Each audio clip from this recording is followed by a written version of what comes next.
आप सभी YT family को मेरा प्यार भरा नमस्कार।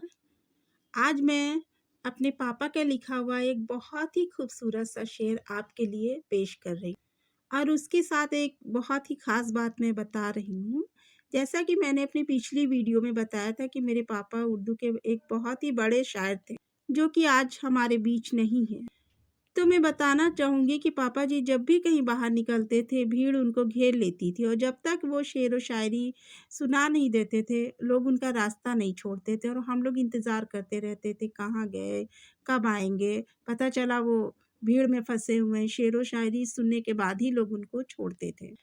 तो वो ख़ास बात ये है कि जब भी वो ड्यूटी पे जाते थे, जो कि वो रास्ता जो होता था, वो शहर से काफ़ी दूर होता था और उस रास्ते पे एक तवाइफ़ों की बस्ती हुआ करती थी और तवाइफ़ें जो थी वो शेर व शायरी की काफ़ी शौकीन होती थी, जो कि अक्सर पापा जी का रास्ता रोक लेती थी, उन्हें जाने ही नहीं देती थी। जब तक कि वो उन्हें शेर व शायरी सुना नहीं देते थे, वो आगे जाने ही नहीं देती थी, रास्ता रोक लेती थी, गाड़ी रोक के वो खड़ी हो जाती थी। जिसकी वजह से वो काफ़ी लेट हो जाते थे और वो बहुत ही परेशान हो गए और उस समय उन तवाइफ़ों की बस्ती में जलसे होते रहते थे, जिसमें मुशायरे होते थे और बहुत ही बड़े-बड़े शायर उसमें आते थे, जिसमें कि पापा जी को भी बुलाया जाता था, पर वो उसमें जाते नहीं थे। पर लास्ट में उन्होंने उस जलसे में जाने का फ़ैसला किया और उन्होंने बोला उन लोगों से कि मैं आऊँगा। उस जलसे में क्या कहना था, तवाइफ़ें जो थीं वो अपना जलवा खूब बिखेरती थीं और पापा जी लास्ट में गए उसमें और उन्होंने माइक पे कहा उन लोगों से कि ख़ासकर मैंने आज का जो भी मेरा शेर मैं बोलूँगा वो मैंने आप लोगों पे लिखा हुआ जो कि बहुत ही खूबसूरत है और आप लोग गौर फ़रमाइएगा उस पे। तो वो सब बहुत खुश हो गईं। और फिर पापा जी ने जो शेर बोला वो मैं सुना रही हूँ आप लोगों को।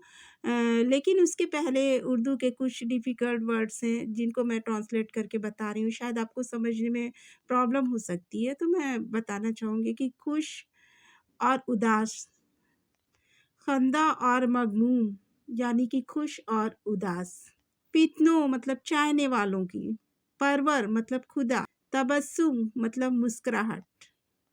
तो चलिए सुनते हैं वो खूबसूरत सा शेर। अपने हुस्न की मजनवी नुमाइश के लिए, अपने हुस्न की मजनवी नुमाइश के लिए कभी खंदा कभी मगमूम नज़र आती हैं। अपने हुस्न की मजनवी नुमाइश के लिए कभी खंदा कभी मगमूम नज़र आती हैं। कितने फितनों की ये परवर हैं कोई क्या जाने, कितने फितनों की ये परवर हैं कोई क्या जाने, क्योंकि देखने में बड़ी मासूम नज़र आती है। हर अदा से टपकती है लगावट लेकिन, इनकी हर अदा से टपकती है लगावट लेकिन ये भी दरे पर्दा सियासत के सिवा कुछ भी नहीं। क्योंकि ये कुराबत, ये मोहब्बत, ये तरन्नुम, ये वफा इनकी नज़रों में तिजारत के सिवा कुछ भी नहीं। लूट लेती है मोहब्बत के तलबगारों को, लूट लेती हैं मोहब्बत के तलबगारों को, अपने वादों से ये फिर कर भी जिया करती हैं। लूट लेती है मोहब्बत के तलबगारों को, अपने वादों से ये फिर कर भी जिया करती हैं, क्योंकि इनके पास एक नहीं सैकड़ों दिल होते हैं। इनके पास एक नहीं सैकड़ों दिल होते हैं, जिन्हें हर रोज़ ये तकसीम किया करती हैं। और अब इनकी खासियत पे आप गौर फरमाइएगा।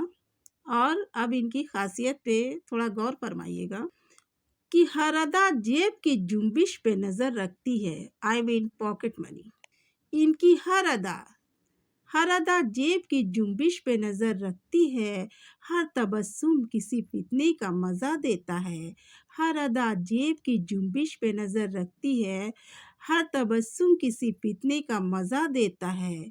इनके वादों की घनी छाँव में आने वालों, इनके वादों की घनी छाँव में आने वालों, कागज़ी फूल कहीं बुए वफ़ा देता है। शुक्रिया, खुदा हाफ़िज़। और फिर पापा जी बता रहे थे कि उसके बाद उन लोगों ने मेरा रास्ता रोकना ही छोड़ दिया और कभी वो उस रास्ते पे मुझे नज़र ही नहीं आई। इतना शर्मिंदा